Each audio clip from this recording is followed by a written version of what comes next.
Today, we will show how to buy shares of Sveafastigheter AB, searched as how to buy shares of Sveafastigheter AB. Sveafastigheter is a Swedish real estate company listed on CBOE EU with the ticker SVEAF.ST. This video is educational only and not financial advice. To trade, you need a brokerage account. We use eToro as an example to demonstrate the steps. After signing up, you will need to verify your account, typically with a valid ID, and then add funds to your balance before buying.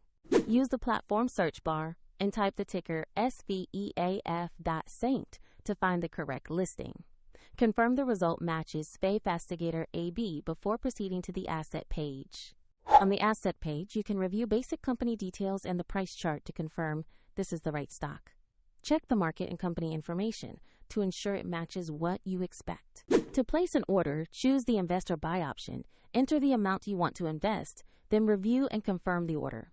If the market is closed, the platform may schedule the order for the next session, and if you lack sufficient funds, you will be prompted to add money before confirmation.